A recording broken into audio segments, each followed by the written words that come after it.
He's here.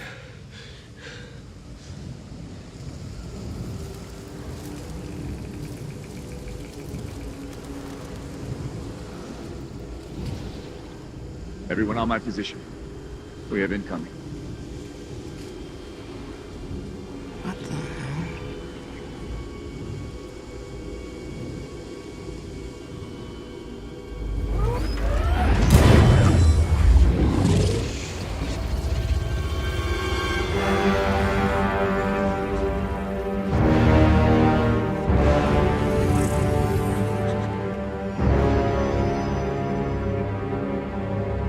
Greetings everyone! Today we're returning to good old Midwest America for the second half of the Greenville, Ohio investigation. And this is where TCAP starts to get really good in my opinion. The whole crew is fully in the flow. A leak in the chat means that Chris didn't have to rush the interviews due to a conveyor belt of incoming predators. And we get quite possibly the most disturbing man yet to come to one of these things. So buckle in, buckle up, and harden your heart against nonsense. This is TCAP episode 4 part 2.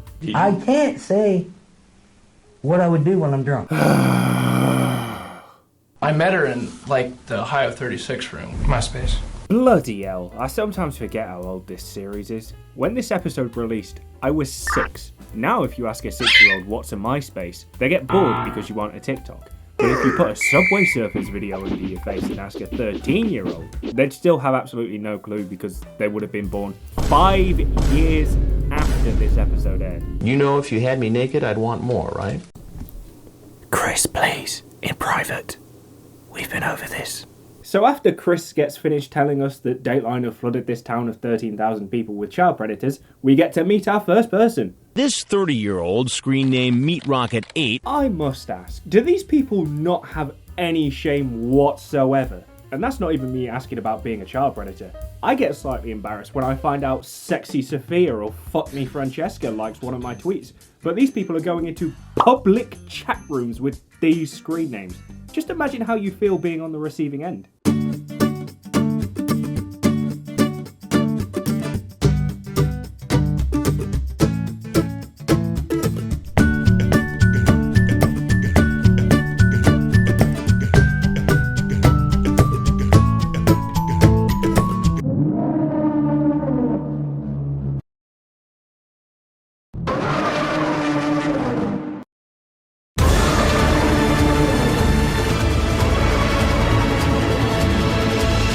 The decoy, referring to her virginity, says, "I bet you're scared of that." Meat Rocket 8 says, "Actually, I find it quite attractive. I'm honored to be considered the candidate for your first time." I genuinely wouldn't doubt you at all if you told me that she was asking him these questions. I don't mean to be rude, but look at him. Later, as the chat gets more graphic... How much more graphic? Is it standard or worse? Let's have a look, shall we? So a really interesting thing about this specific chat is that it was done by perverted justice founder Xavier von Erck. Apparently it was one of his first chat logs that he did himself, and he tried to go outside of the norm for PJ stings. Xavier also tells us that the decoy that actually wanted Meat Rocket didn't interest him, so he went with the one that started insulting him, which is a choice. He wasn't too disinterested in the initial decoy though, given that he said that, and also, as well as, alter someone that he was told was 13. Then, when he moves on to Xavier's chat, he just gets insulted, yet he still just sits there and takes it. It's very strange, and Xavier says that he did it to catch a different type of predator. Apart from that, it's a lightly scummier than average chat, but my favourite moment has to be when he asks if she was praying for the meat rocket. I can't with these lines, man. I can't. Why can't I can't. A decoy pretending to be the young girl waves him in. The decoy is really a member of an online watchdog group. You can just say Del, Chris. We know it's Del. We like Del. Just say her name. I feel like a dumbass, couldn't find your house. That's okay, it's kind of weird to find just because it's on the corner and stuff, you know? But instead of being greeted by a child, he meets me. Do you have a hard time finding the place? Not at all. I know it doesn't matter, but I love how the first thing this apparent Arctic explorer does is just lie about something we all heard him say 5 seconds ago. It sums up the dishonesty and stupidity of these monsters. He then starts going on about shock, he would never do this, yada yada, and says, Got a family at home, I love them dearly. Which, I mean, clearly you don't. Chris, you don't understand, I love my family so much I've decided to shag a kid. Saying that, I hope when these predators' wives do leave them, that they're squeezed for everything so hard that they end up posting to Reddit about it in Am I the Asshole? I am 40, lost everything to my wife, F19, after one mistake. If that site's still up. I'm from the UK, so I now need a license for Reddit, thanks to our glorious leader. Meat Rocket 8 starts to sweat so badly as I read from his online chat log that he asks to take his coat off. I'm not surprised, given he's dressed for an expedition to Earth's South Pole. I'm just glad he didn't get to use his. So Chris tells him that he's on Dateline, and I have to say that the new Running Man looks shit. We also get a bit more info behind the scenes, which you should know by now that I love. And it turns out, in Ohio, in order for prosecutors to file the most serious charges, a police officer needs to be involved in the online chat or phone conversation. Since, in this case, perverted justice members are the decoys, the sheriff's department temporarily deputized the PJ volunteers who were in our house. Terrific. No notes. On a completely separate note, go and check out my Lewis Conrad video. I'll put a link in the top right-hand corner of the screen. Our undercover house in Ohio gets pretty crowded. Men showing up at the same time, forcing law enforcement to do double duty. Oh my god, the cops have to work for their money? It's probably not what Chris meant, but it comes across as, so these guys that have outsourced their detective work and have been gifted the evidence, with the perps practically handing themselves in, have actually got to go outside and arrest these ugly souls by outnumbering them 5-1 and catching them unawares, all whilst probably getting paid obscene overtime. Excuse me, Christopher, if I don't clutch my pearls in a vice grip when a lobotomized labradoodle could do 90% of the work in this case. To Catch a Predator continues in a moment.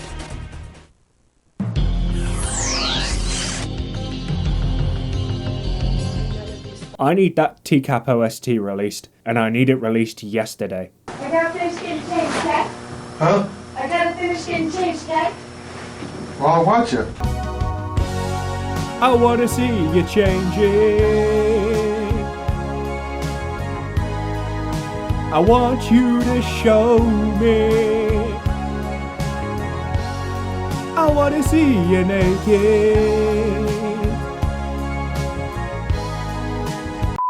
We don't see much of Kevin Westerbeck until later in the episode, but now's the time to make clear that a lot of Kevin jokes are just very low-hanging fruit, like his balls. So I'm not going to get down and dirty with ableism or anything like that. I'm bigger than that. The funniest thing they show right now, though, is Kevin doing exactly what they say to help them catch another predator.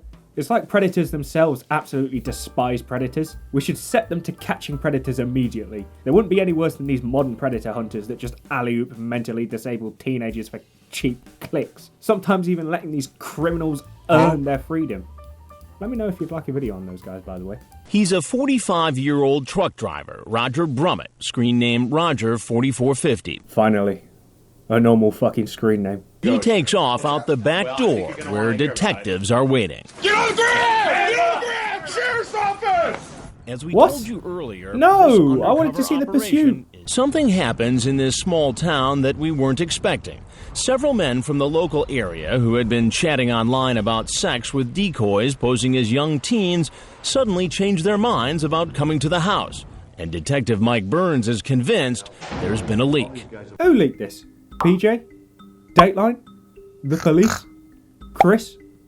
Lorne Armstrong, who I made a video about, by the way. Locals?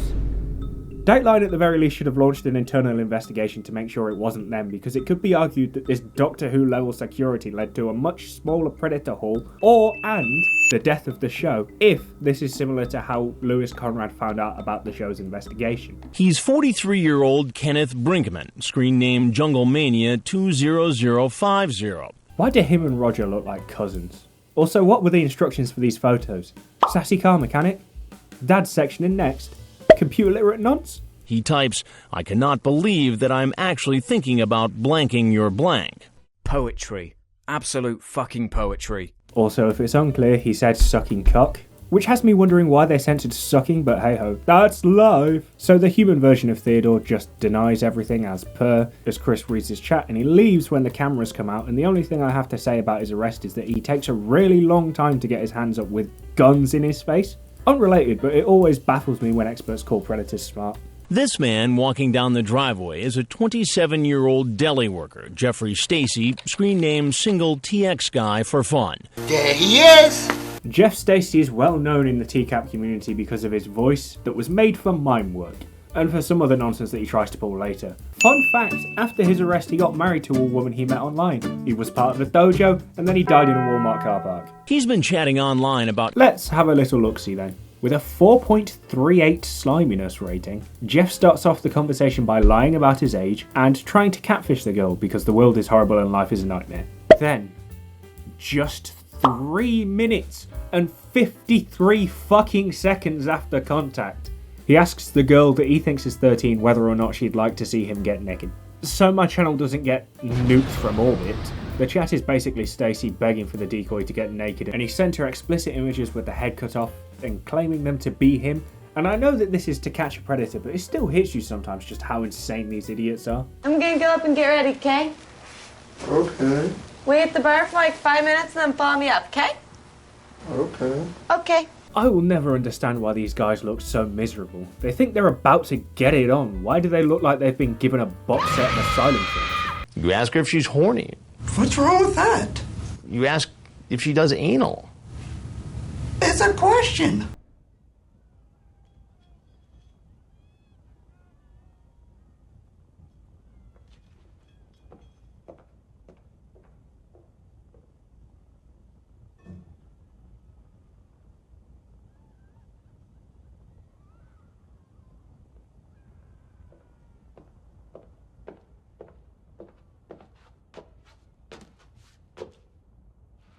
This whole confrontation sees Jeff start the 5 stages of grief.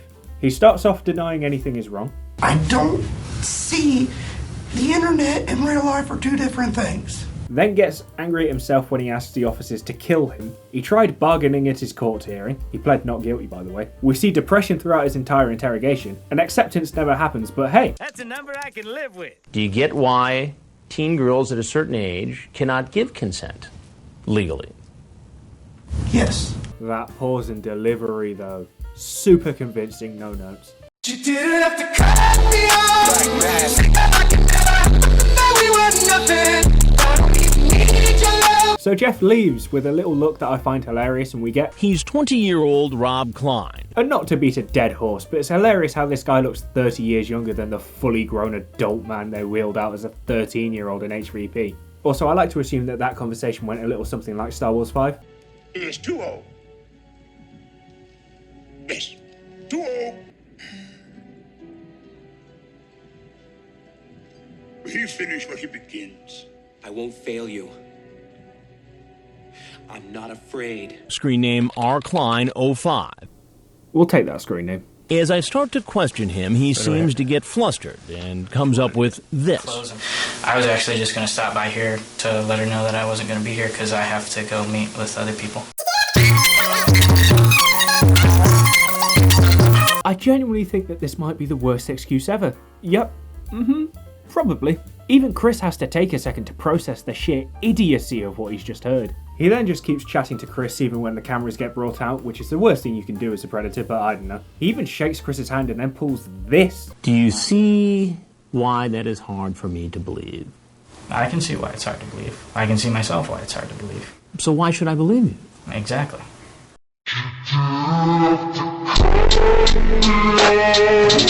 He's 52-year-old Glenn Mitchell, screen name user194547. Glenn is strange to me because he has a mystery box of child porn at his home, but when he's on his way to the sting house, he bricks it because he sees the cops and returns home. He's a coward. Dell from Perverted Justice plays the part of the young boy on the phone. Do you reckon these decoys watch back the tapes and practice like footballers do?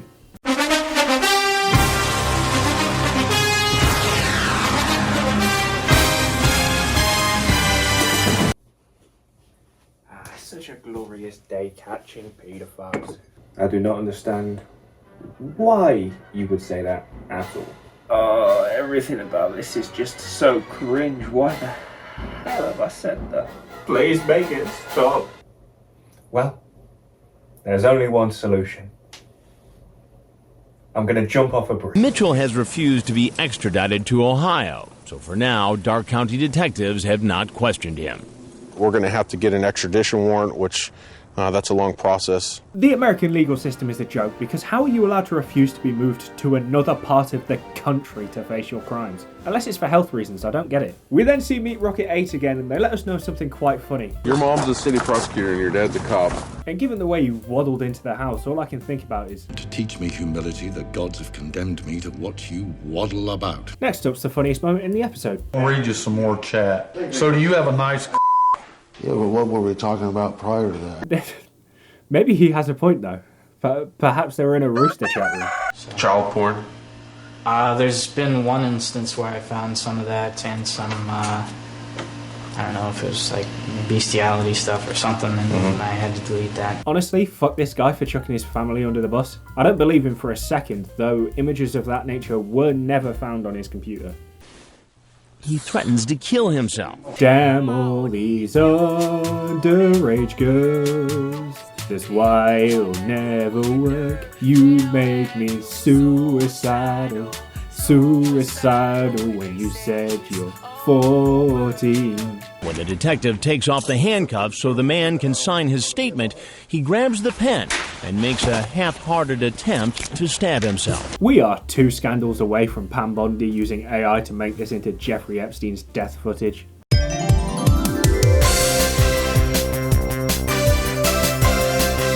Right before he has to go into jail next Thursday, he wants to come over and have sex with another minor, or try.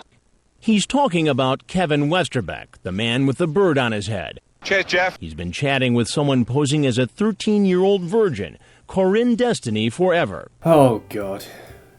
He's got one of the most annotated chats I've ever seen, with a sliminess rating of 4.46, and I cannot be bothered to go through this man asking a child to do unspeakable things towards him to satisfy his sick fantasies. At least until the next episode. Later in the chat, under a different screen name, KWest, he admits what we already know about him. I did something stupid less than a year ago. So? I went to court Friday about it. What you do? My attorney and I plea bargained. This next Thursday I go to jail for 11 months. I got busted soliciting. At this point, if your name is KWest, just stay off the internet, please. I gotta finish getting changed, Cat. Huh? I gotta finish getting changed, Cat. Well, I'll watch you. Please have a seat. It takes him a second to get on the stool because he's under 5 feet tall. And you can't teach that! Kevin's a bit boring personality-wise, but throughout the interview, and especially at the start, he looks like he's both bored and incredibly terrified. Then they search his car and get his bag, which has his Bible in it, and like everyone here apparently, they all claim to believe in God, so I have a hymn for them. 90 years in a prison. 90 years, I pray. 90 years in a prison.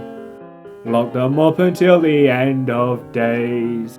So let me get this straight. You were accused of doing the very same thing that you're out doing tonight. I had no intention of this. You pleaded guilty. I want to say, man, the first time was so nice, I had to do it twice. We then learn that this piece of filth was already being investigated for raping a younger female relative below the age of 13. It took the detective over a year to get the right documents to charge him, and you have to wonder why the needed resources weren't shoveled in from all angles to get this guy sooner. He was eventually charged and got just 10 years in prison for it. I am required in this hearing to make a determination as to whether or not I believe, based upon the facts presented, the defendant will commit future sex offenses. In this case, you've made it very clear, Mr. Westerbeck, as to whether or not you'll commit future offenses. This court will make a finding, and I make this finding beyond a reasonable doubt, that you are likely to commit future crimes based upon the evidence before the court today. With that determination, the court will make a finding that you are a sexual predator. Thank God Jesse Plemons and Robert Redford's love child was sensible here. So from here on out, it's mostly just footage of the predators entering their pleas and whatnot. But what is funny is that Meet Rocket 8's mother represented him. And I was thinking the entire time that if it were me in prison, I'd be far too embarrassed to let my family even know that I'd done this, let alone have them represent me. But that is going to be it for now. Before I do the next episode, I may have a look at one of the TCAP spin-offs or a Predator Raw first, because I feel as though that could be fun. Thank you all for watching. If you did enjoy, then please leave a like, comment and subscribe, and I hope to see you all later.